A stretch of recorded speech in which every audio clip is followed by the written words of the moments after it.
Como casi todo el mundo, imagino que me he enfrentado muchas veces con la muerte, porque pienso que enfrentarse a la muerte es en el fondo como humanos ser conscientes de su presencia,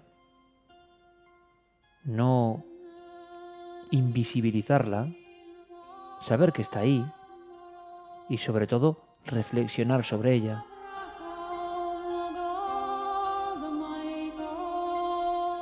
Vivimos en un mundo donde se esconde la muerte, donde no queremos ver la muerte.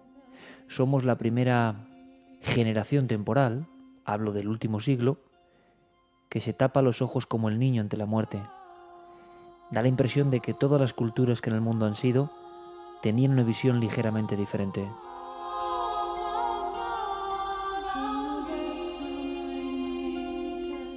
Impresiona la muerte. Y seguramente conforme uno va cumpliendo años, las dimensiones, lo abstracto de su primera idea, va conformándose como algo más rotundo, más presente quizás. No creo que agobiante o causa de temores, pero sí muchas veces de sorpresa. Y no os lo voy a negar. Esta noche, porque estoy realizando este programa a mitad de la noche, aunque vosotros lo recibáis en cualquier momento del día, resulta que sí que me siento, no voy a decir abatido, pero sí impresionado una vez más por la muerte.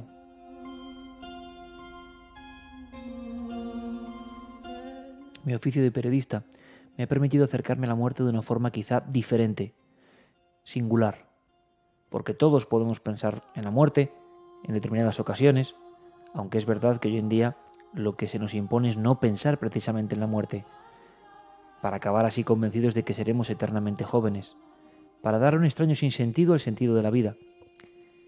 Eso pretenden, o pretendemos, como modelo evolutivo. Queremos no morir, queremos vivir. Sabemos que vivir en el fondo es un milagro. Si no lo sabemos racionalmente, nuestras células o nuestra ánima lo sabe, lo entiende, no quiere morir. Porque el morir sigue siendo el mayor misterio. Pero como digo, a pesar de la corriente general que nos dice que no hay que pensar en la muerte, yo he tenido la oportunidad, a nivel personal, pero sobre todo a nivel profesional, de contar muchas muertes. Muertes de amigos, muertes de conocidos. Y como os digo, sí que estoy francamente azorado por la última noticia que realmente hemos sacado en las redes, en Nave del Misterio, en Radioset. Sabéis que está todo conectado, interconectado en este proyecto nuevo y tan personal. Y he visto el impacto, ¿no? De inmediato cuando alguien ve que una persona ha muerto, la conozca mucho o poco, de repente se ha establecido una especie de muro infranqueable. Hablábamos hace poco del hombre prehistórico y de lo que él debía sentir, o la mujer prehistórica. De pronto el compañero era una cosa inerte. De pronto lo que era vida, lo que era inteligencia, lo que era creatividad, ya era solo materia. Había ocurrido algo que nadie entendía.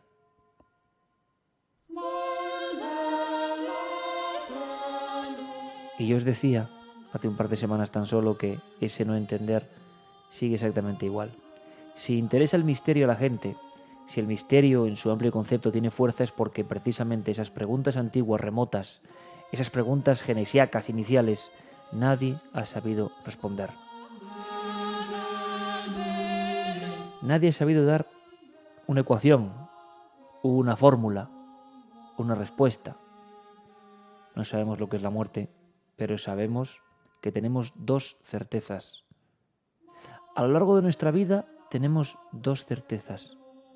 Y si pensamos y reflexionamos, son tremendas. Que un día nacimos y que otro día moriremos.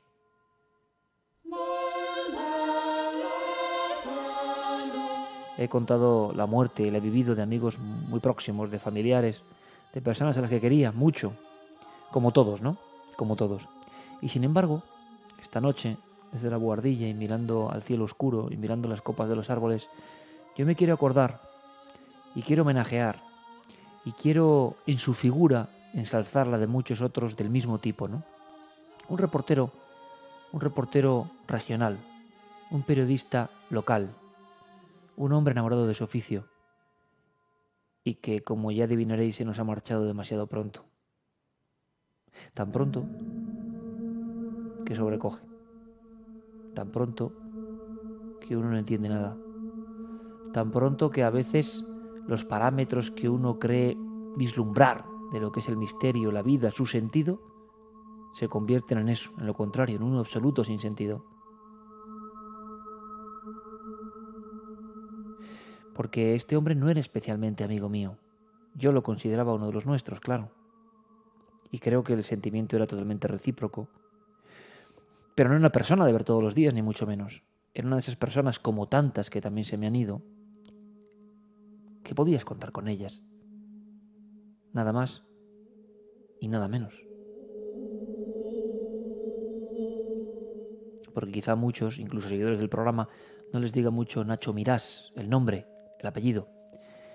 Intervino en muchos programas de Cuarto Milenio, no solo en plató, que también estuvo, por supuesto, sino en algo que es más importante que el plató, que es el pergeñar, es el ayudar, es el buscar, es el ayudar a nuestros reporteros, a nuestros queridos reporteros cuando van a un lugar, pues siempre cuentan con ayuda, o casi siempre, de personas entusiastas, os lo aseguro, muchas veces a cambio de nada. Esa es la grandeza de lo milenario, que es que la tele que hacemos yo creo que no se parece a ninguna.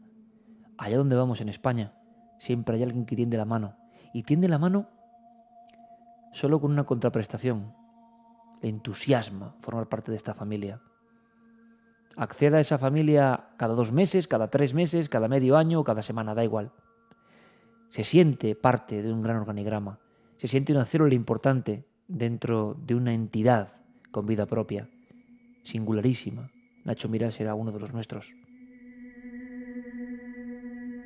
Como lo era Pepe Ortiz, nuestro querido amigo sevillano, y tantos otros, ¿no? Pero el nombre de Nacho Mirás o en el de Pepe y tantos está reflejado pues el oficio, el maravilloso oficio, el mejor oficio que yo conozco, contar las cosas, escritas, con la radio, con el vídeo, con la tele, como queráis, pero contar las cosas del mundo, asombrándonos al mismo tiempo. Nacho era uno de esos. Y digo era porque un tumor cerebral a los 44 años se lo ha llevado, dejando esposa y 2 hijos, según me cuenta su mejor amigo dentro del equipo, que era Paco Pérez Caballero, otro de esos bravos, ¿no?, del reporterismo. Mi amigo Paco me comunicaba la noticia desconsolado y yo entendía su dolor, y eso que Paco es una persona poco dada a las expresividades excesivas, ¿no?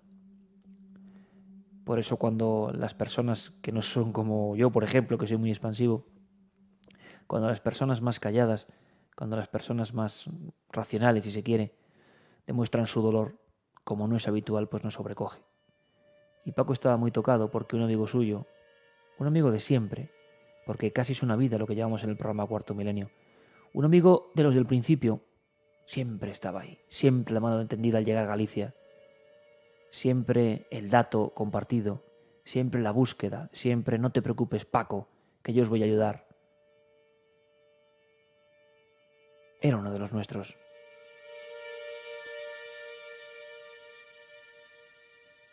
Y a lo mejor, quién sabe, esto le llega. A lo mejor, quién sabe, en ese viaje que ¿a dónde va, Nacho, ese viaje? ¿Dónde estás ahora, amigo? Yo lo decía imaginándome al Homo naledi, al Homo prehistórico, observando al compañero muerto en una caverna, y no me imaginaba que en apenas 7 días iba a tener que lanzar las mismas preguntas por un amigo. No nos vimos muchas veces, me imagino que una docena de veces o quizá menos, pero sabíamos que podíamos contar uno con el otro. Tenía mucha más afinidad, mucha más amistad con miembros del equipo, porque cada reportero hace su propia familia de informadores, de confidentes, entre comillas, de colegas auténticos, a todos los niveles. Yo tengo muchos de esos colegas que nunca me han fallado, ¿no? Espero que puedan decir lo mismo de mí, que nunca nos hemos fallado. Y Nacho era uno de esos. Y una de las últimas imágenes que tengo de él es hace no tanto tiempo, en Milenio 3, en un programa que hicimos en un lugar especial, ¿no?, y que ahora cobra un sentido potentísimo para mí y que me sobrecoge bastante, ¿no?, recordarlo. Imaginaos un cementerio con los nichos al aire, antiquísimo, en la noche de Santiago de Compostela. Celebrábamos el Camino de Santiago, habíamos acompañado con la serra a unos peregrinos que terminaban Ultrella, ¿no? El camino hacia el más allá, el camino iniciático. Y allí en la noche, sin techo, allí en la noche en pleno cementerio, montamos un programa. Estábamos en Galicia, no tuvimos la menor duda. ¿A quién hay que llamar? A uno de los nuestros, a nuestro amigo Nacho Mirás.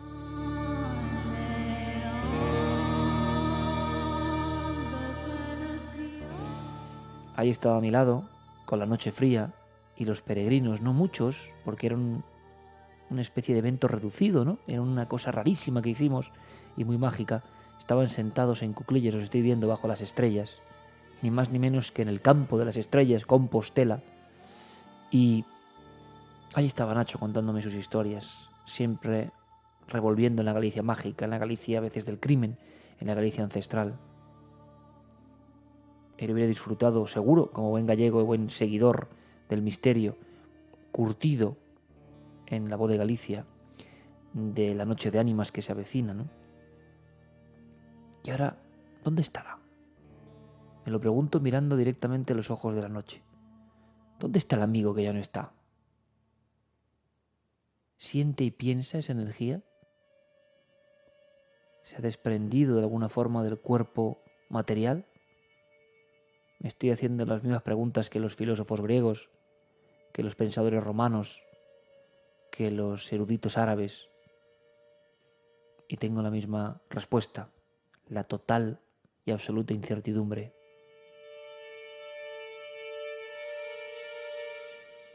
Por supuesto que han muerto muchas personas mucho más cercanas a mí que Nacho Mirás, pero cuando muere un reportero local, cuando muere un periodista local, muere algo importante y algo bonito y algo en lo que yo creo, y algo que mantiene vivo el misterio y la búsqueda y la pasión por hacer las cosas y no hacerlas de cualquier forma. La última vez que supe de Nacho, había hecho una columna, me mencionaba con su estilo casi sarcástico, y gracias a eso le llamábamos y volvíamos a tener un caso maravilloso en Cuarto Milenio hace nada, la pasada temporada. Uno de esos que cubrió mi amigo Paco, yendo allí, preguntando a los convecinos. Una vez más, todo lo había generado ese amigo, ¿no? Porque sigue habiendo entusiastas en cada provincia española, sigue habiéndolos, más o menos conocidos. Y cuando Paco me escribía y me decía, Iker, 44 años, un tumor, deja esposa y 2 hijos, es como que se te desencuaderna un poco todo, ¿no? Y es posible dar cierta luz a través de las ondas y no solo pesimismo esta noche en la que nos visita de alguna forma la muerte.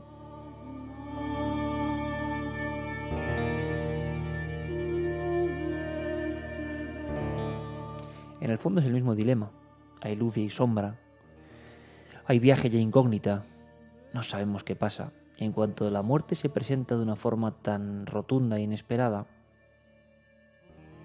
a pesar de que Nacho, por ejemplo, en su caso particular, ese tumor lo había abordado pues como solo podía hacer una persona de su talante y su optimismo, ¿no? Que eso sí que da envidia. Eso sí que es el éxito. ¿En qué sentido? En los peores momentos de la vida, ser optimista, no querer que los tuyos sufran, superar las circunstancias. Incluso hizo un blog donde iba contando, ¿no?, cómo convivía hasta con cierto humor, sobre todo yo diría cierta grandeza, su batalla, ¿no? Su batalla injusta, que esa es otra.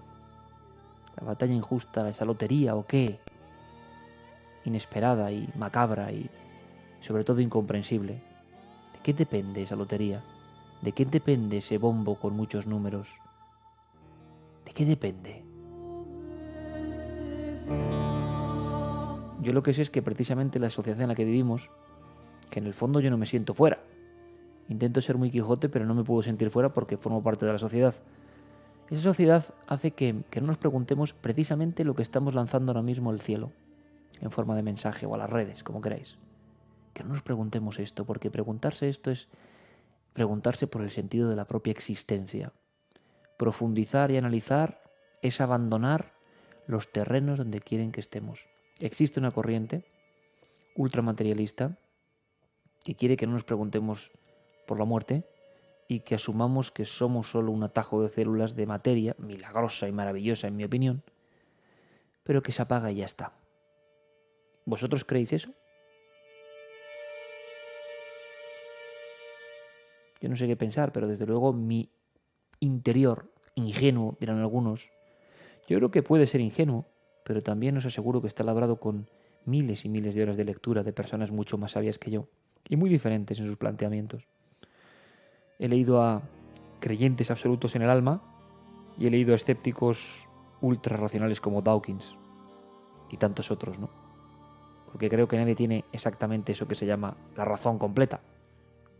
Y cuando llega la muerte, ¿sabéis lo que pasa? Que por lo menos yo solo tengo una evidencia. Que cómo va a haber gente que diga que más o menos todo tiene cierta lógica. ¿Cómo puede haber gente que defienda que todo tiene unas normas y unas leyes cuando lo más fundamental, cuando la vida y la muerte se solapan, se juntan, danzan en una extraña situación que no entendemos? ¿Cómo es posible que la muerte que nos demuestra que la vida es no saber nada, la muerte que nos demuestra que la vida es no comprender en el fondo nada muy bien, y la muerte sabemos que está? ¿Cómo es posible entonces que haya gente que sea de ideas fijas? ¿Cómo es posible que haya gente que se crea que tiene de verdad la razón? ¿Cómo es posible que haya gente que vaya dando sopas con ondas o vaya dando lecciones de lo que es verdad y lo que no? Si la última y tremenda verdad de la muerte lo que nos demuestra es que no sabemos nada, ni para qué estamos aquí realmente, ni cuál es el sentido de vivir para morir. ¿Cuál es el sentido de vivir una vida? ¿Para qué? ¿Para simplemente procrear y dejar nuestro legado? ¿Para que esto siga hasta cuándo? ¿De verdad tiene un sentido? Tiene mucho sentido que tú tengas una familia, tengas 2 niños, seas un entusiasta, seas una buenísima persona y algo te designe una fuerza para algunos, ¿no? No puede ser nada divino, o para los más religiosos, algo divino te designe para que cortes todos los afectos. Y tú puede que vayas a un lugar más libre y más luminoso, y puede que vayas a una trascendencia que no podemos ni entender, ¿de acuerdo? Lo admito y hasta lo creo. Pero ¿y los que se quedan aquí? ¿Es justo para ellos? Es verdad que estamos hablando en parámetros humanos, parámetros que no tienen mucho que ver con el misterio profundo de las cosas. Es a lo que voy. La muerte, sobre todo inesperada, sobre todo en gente más o menos joven, sobre todo de forma que te da un zapatazo en el alma, esa muerte que existe evidentemente, que es permanente, que nos ronda, esa muerte lo que te está demostrando es que el pensamiento y el conocimiento humano está tan lejos de las fuerzas primigenias de la naturaleza, está tan lejos de su propio sentido. El sentido humano racional y lo que vosotros queráis está tan lejos de comprender lo incomprensible de la vida y la muerte. ¿Por qué se vive y por qué se muere? ¿Por qué le toca a uno de esa forma? ¿Por qué la casualidad sobre la casualidad puede generar que una vida plena y maravillosa e importante para los que están en ese momento con él no solo es la vida de uno, sino cómo influye en los que están? ¿Cómo será de traumático o de revelador, quién sabe, para los que están a tu alrededor? Cualquier muerte genera un pequeño gran seísmo en los lazos de amistad, en los lazos familiares, en personas y, por ejemplo, en divulgadores, porque habrá personas que a Nacho le echarán de menos con sus crónicas periodísticas, que eran parte de su rutina, que formaba parte de su familia aunque nunca se hubieran visto ni estrechado la mano. La muerte modifica, tira nuestro castillo de naipes. Y algunos creen que el castillo de naipes es sólido, es lo alucinante.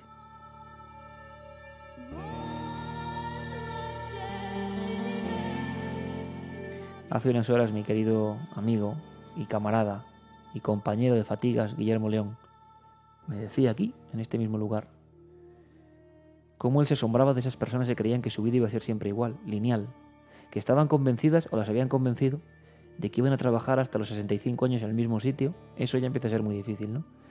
De que su vida iba a ser así, asá, programado casarse dentro de X años, tener hijos dentro de no sé cuánto, su trabajo.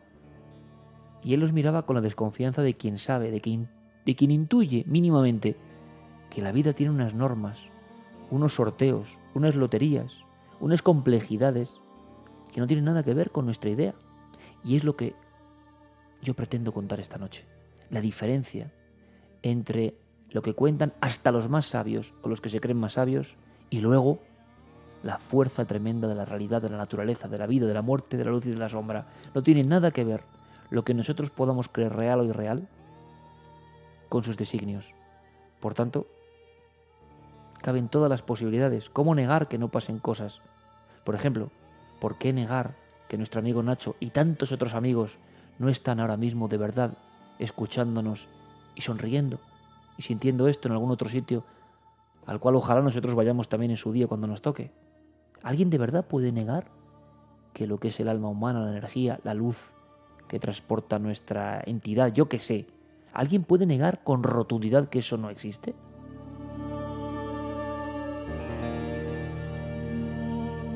Al mismo tiempo, es verdad, podríamos decir, y alguien puede afirmar que eso existe y que a lo mejor hay una especie de infinita nada. ¿Cómo entender la infinita nada? Ya, ¿y cómo entender el universo infinito? Lo decíamos hace 7 días, ¿no? Pensar en la muerte te lleva a hacerte preguntas que no son cómodas. Pensar un rato en la muerte y en que tú eres un ser mortal te lleva a universos que no son cómodos y que lo que yo sé es que son molestos para muchos, para la forma de vida que tenemos. Por tanto, si quieres ir a contracorriente es interesante pensar esas cosas. Pensar quién soy, para qué estoy aquí, durante cuánto tiempo estaré. ¿Merece la pena de verdad no tomarse la vida como un milagro diario?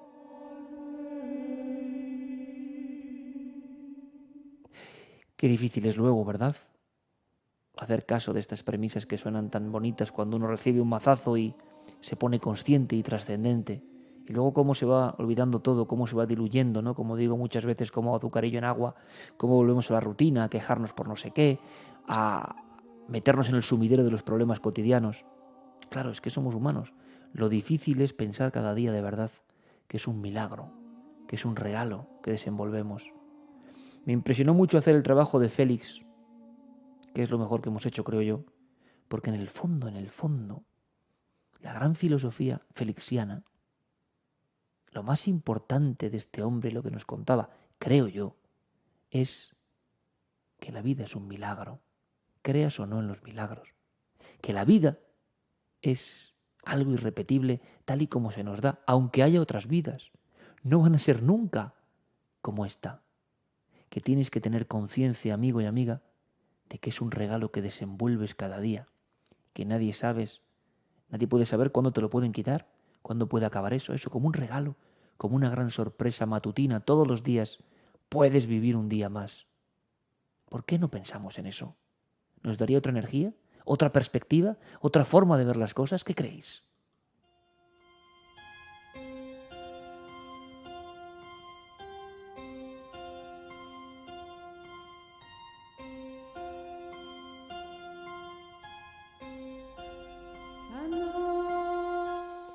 A mí me pasó un día una cosa que intentaré contaros si puedo, porque nunca la he podido contar completamente. Fue una experiencia dentro de la caverna de Altamira y cambió mi concepto un poco de la vida y de la muerte. Se trastocó mi castillo de naipes interior, cada uno tiene el suyo, aunque el mío sea muy con forma de zigurato, de pirámide de Zoser, o no sé cómo deciros, es decir, muy irregular en el aspecto de lo convencional, compuesto por muchos naipes que desde luego no son los habituales o no son los más lógicos. Pero a pesar de eso, uno tiene su castillo, uno tiene su estructura mental, uno tiene su estructura y sus ideas. Y se tambalearon aquella noche oscura de la caverna de Altamira, porque siempre es noche eterna dentro de una cueva prehistórica, y yo pensé y sentí que los enigmas del mundo se abrían ante mí. Y yo durante 3 horas más o menos en soledad y en posición fetal creí de alguna forma que renacía.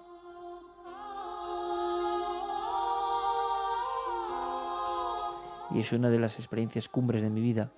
Y salí con mucha energía y con una sensación que, repito, espero un día poder contaros, vertebrarla, comprenderla todavía. Y pasó hace 7 años ya. Pero yo sentí que todo tenía una especie de sentido. Que aunque yo no lo entendiese, comprendía que era demasiado pequeño para entender. Que aunque yo no llegase al final de la ecuación terrible, de la pizarra llena de números de lo que es el misterio de la vida, sí era consciente de que algo había y que yo no podía entender. Pero esa era una primera parte de la lección. Hay cosas más grandes que tú. Hay fuerzas más grandes que tú, que tu raciocinio, que tu cerebro y que tus glorias como persona pequeñísima en la larga crónica de la vida. Sentí, al salir de aquella caverna, que la muerte no era tan importante, o por lo menos que no era tan mala.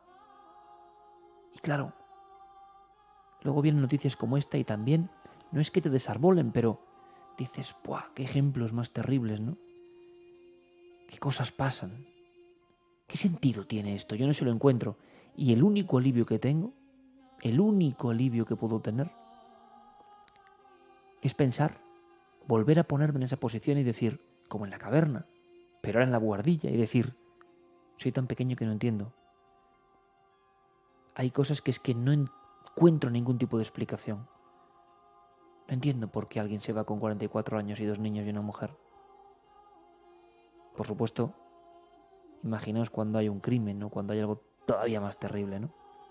O cuando uno tarda 5 minutos más en tomarse el café y entonces cuando sales, cuando pasa el camionero que a su vez ha tardado 15 minutos más porque ha discutido con la mujer y se le ha ocurrido cerrar mal el portón del camión y del camión sale una tubería y mata al señor. ¿Cuántas casualidades para una muerte, no? Absurda, aparentemente. Uno no se da cuenta de que vivimos en una lotería permanente y diaria. Quizá porque no sea sano pensar eso. O sí es sano. O sí es sano pensar que cada hora que vives es un milagro y un premio. ¿Te tomarías las cosas realmente igual? ¿Te sumirías en unos profundísimos problemas que te azotan si supieras realmente que en la siguiente hora puedes estar muerto? Claro, ¿quién piensa realmente que a la siguiente hora puede estar muerto?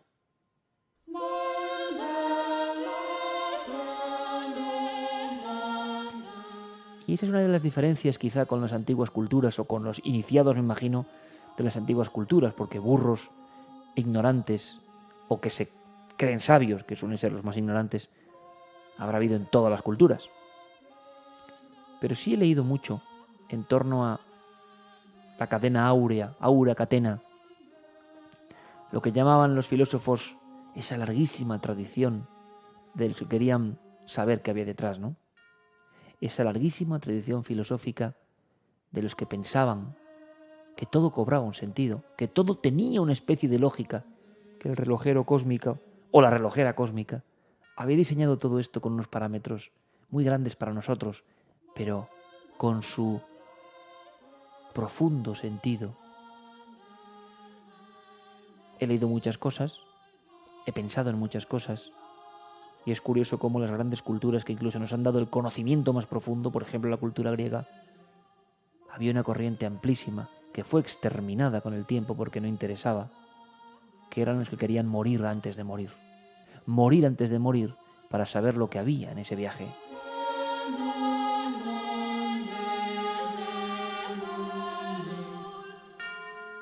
Yo no sé qué hay después de la muerte. Ellos seguramente tampoco. Pero lo que sí hay es una pasión, un interés, un entusiasmo de iniciados de todas las culturas que se han transmitido cierta información de la que ya sabemos muy poco y que el objetivo de esa información era plantarse delante de las puertas de la muerte. Viajar a estados alterados de conciencia donde se pueda atisbar lo que es el otro lado. Eso me pareció sumamente interesante. ¿Y sabéis por qué? Porque más allá de los fenómenos, como si fuera esto lo importante, no, más allá de lo que se ve o se deja de ver, es la presencia constante de una serie de personas con sensibilidad suficiente para preguntarse qué hay detrás del en vez de la trama, de la tramoya de esta realidad, qué hay detrás de esta extraña aventura de vivir durante X tiempo. Que hay niños que mueren también. ¿Qué sentido tiene vivir 6 años, vivir 30 años, vivir 50, vivir 100? Da igual, el tiempo es relativo absolutamente. ¿Qué sentido tiene haber pasado por la vida para luego marcharte a dónde? ¿De dónde viniste y a dónde vas? Bueno, pues ha habido iniciados, repito, en la filosofía, en la ciencia, en la medicina, en la antigüedad del pensamiento, que nunca dejaron de pensar eso. Consideraban que, de alguna manera, teníamos que tener en la vida alguna señal para poder intuir la ventana que iba hacia el otro lado. No os lo voy a negar. A mí el espiritismo, por ejemplo, me parece la forma más grotesca y más desdibujada de estas tradiciones reales. Me parece de lo más sencillo y como para epatar al pueblo. Y no creo en el espiritismo burdo, que por lo menos es la imagen que tenemos. No me lo acabo de creer. Me chirría por todos los lados y ahora más. Y sin embargo, con el tiempo, las antiguas tradiciones chamánicas, visionarias, de ensueño, me parecen mucho más importantes. Y tienen todas un hilo conductor. Una de las que más me impresiona, sin duda, es la de los soñadores griegos. Desde que leí En los oscuros lugares del saber de Peter Kingsley, quedé prendado de esa historia. Es un libro que comencé a leer en 2008, curiosamente fue el año de mi revelación en Altamira. No entendí absolutamente nada. Lo volví a leer en 2010 y entendí algo más, porque mi cerebro, mi forma de ver la vida por la experiencia en la caverna ya había variado por mi conocimiento del hombre antiguo. Lo volví a leer en 2013 y lo vi ya impresionante, maravilloso, más cosas todavía que coincidían con mi etapa vital. La última vez fue hace unos meses y el libro me pareció revelador. Es decir, ahí se contaba, como ha pasado con otros libros, algo que yo entendía y que antes era absolutamente incomprensible. Por tanto, es todo un proceso.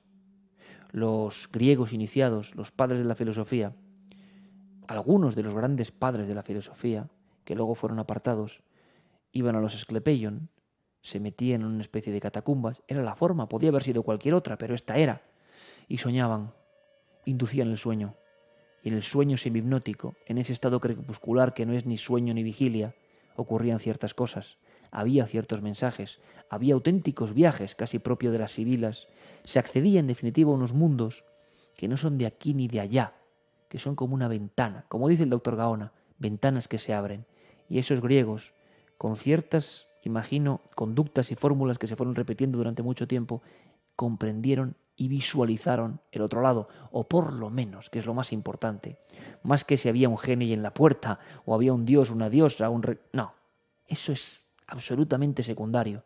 Lo importante es que esas personas volvían a la vida, volvían a la vigilia, volvían como en el viaje chamánico, con la certeza absoluta, con la fe recobrada, con la energía total, sabedores de que, claro, su vida no era una mentira, su historia no era una imaginación, más allá de todo lo convencional, más allá de este ensueño de la vida, que a veces parece eso, había una realidad rotunda, había una luz, había unas puertas, había una conexión con lo otro. La historia continuaba. Lo importante, amigos, amigas, creo yo, lecturas de Campbell, de Mircea Eliade, de Culianu, de Harpur, de Kingsley, de tantos pensadores, no tanto pegados a lo fenoménico, investigadores, sino pensadores. Rolf Carballo, te van contando que lo importante es que a lo largo de todo el tiempo, mucha gente más sabia que nosotros tuvo la intuición de que efectivamente esto que es la vida está siendo dominado o por lo menos influido como una gran marea por cosas exteriores que no podemos ni ver ni imaginar, pero que están. La esperanza de que esté algo más después de la vida es muy importante. Esa esperanza la han tenido todos los pueblos del mundo. La han sentido, sin tener una información racional sobre ella. Solamente nosotros, con el progreso científico, que es fundamental, repito, es el tiempo que nos toca, pero solo nosotros, más allá de la ciencia, sino en la persona normal y corriente, que se cree sabia, que es lo problemático, no la ciencia, sino la persona que se cree muy sabia, que todo está bajo control, solo en esta generación última del último siglo y medio, hemos perdido esa conexión, hemos perdido ese vínculo, que será una palabra muy importante en el universo Iker. Se ha roto algo. Ese hombre hiperconectado con la sensación de que forma parte de algo que es pequeño dentro de lo grande que es la existencia, que va más allá de la vida, bueno, pues eso se ha roto y reducido hasta el punto de que ahora mismo solo valientes, muy valientes, por ejemplo Gaona u otros, se atreven desde la ciencia a decirlo. Pero en general, el ser humano hoy teme hablar de esto, teme pensar en esto. Hay algo que nos dice que no hay que pensar en esto. Se ha roto la aura catena, se ha roto la larga historia de los grandes hombres y mujeres que mantuvieron la llama viva de esa especie de encuentros con lo profundo de la vida. Gurdjieff. Tantos otros de los que me gustaría hablaros. Para algunos esto será un rollo infumable, claro, pero yo lo comprendo, porque están en la fase en la que estaba yo antes. deseosos, como es normal, del dato, del caso espectacular, de la evidencia que están esperando. Y al final, ¿sabéis? Las evidencias puede que estuvieran mucho más cerca de lo que pensábamos. Las evidencias tan cósmicas y lejanas, o tan vestidas de fantasma, o de premonición, o de extraña criatura, que son tan difíciles de atrapar, resulta que estaban más cerca de la cueva rupestre, del templo griego, del documento de los eremitas entre Burgos y Santander que se encerraban en sus cuevas. En la gente normal y corriente, pero con ansia y sensibilidad, resulta que estaba más cerca el mensaje. Que ese sería el título de todo esto, quizá, el mensaje. Gente importante y no importante, sensible sobre todo, de todos los tiempos, ha sentido que este macabro juego y lotería de la vida que no podemos entender con la vida tal y como la vemos hoy, tiene ciertos mecanismos, cierto sentido. Yo estoy convencido de que ese sentido existe. No tengo pruebas, no tengo datos, pero desde que aquel día, aquella tarde salí de la cueva de Altamira, algo no me deja escapar. Algo ronda mi cabeza y mi alma. Creo profundamente en el alma y su trascendencia. Creo en la trascendencia. Creo en que, por tanto, trascendemos. Que no solo somos cuerpo, pero no es un alivio. Yo sé que me moriré un día. A lo mejor, cuando yo no esté físicamente, estas palabras siguen rebotando, guardadas en el archivo acásico de lo digital, escuchándolas otras personas, influyendo sobre ellas, quién sabe, como a mí me ha influido Félix después de muerto, quién sabe. Pero yo estaré ya quizá vagando por otros mundos. Creo en eso. Y creo además, y esto es políticamente incorrecto, y lo creo. Pero lo creo no por creer sin más, sino por todas las lecturas, reflexiones y pensamientos a raíz sobre todo de aquella experiencia en la caverna. Y creo que no puede ser lo mismo. Si has hecho el mal, si has estado sombrío en tu vida, si has acabado con la vida de otros, por ejemplo, yo no creo que puedas ir al mismo sitio cuando empiece el viaje de la trascendencia.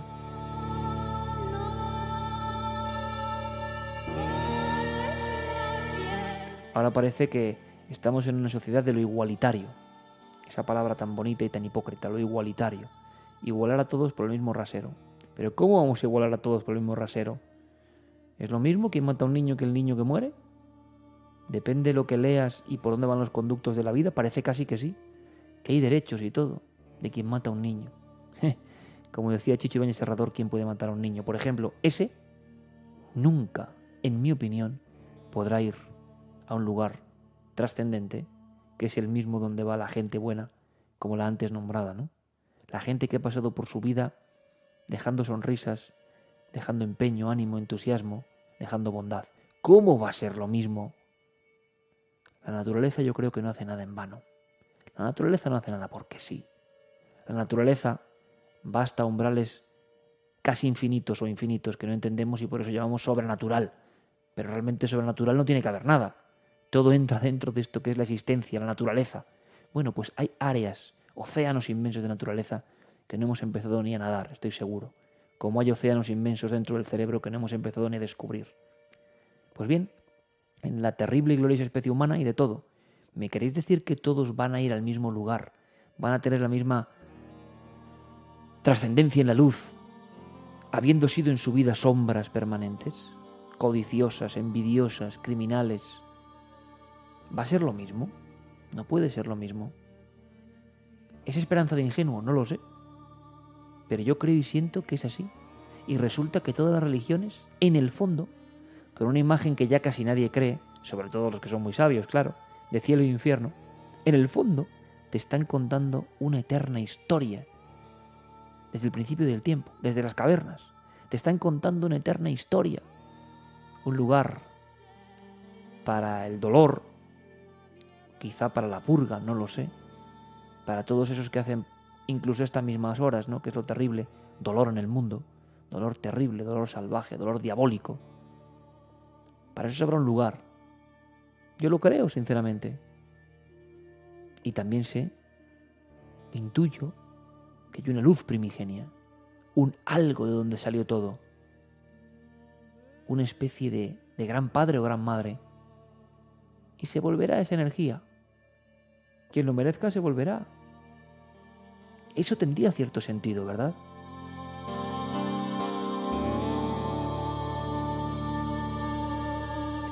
Es el único sentido y la única esperanza que puedo encontrar cuando el azote de la muerte inesperada le pega fuerte a este pequeño humano que soy yo.